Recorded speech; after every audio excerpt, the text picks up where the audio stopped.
Hello, in this video I want to show you how to perform filter first installation on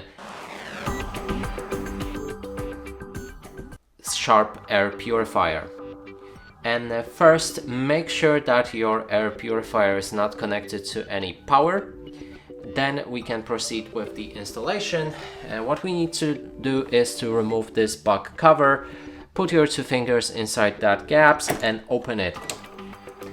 Now we can put it somewhere aside, and then there's the filter right here, and as you can see it's wrapped in the bag, and now we just need to remove it and remove it from the bag as well.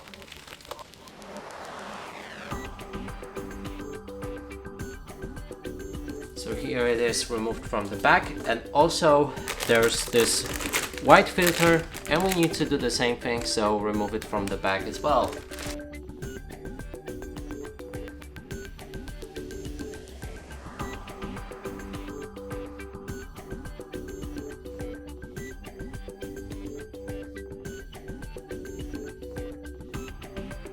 And it's done.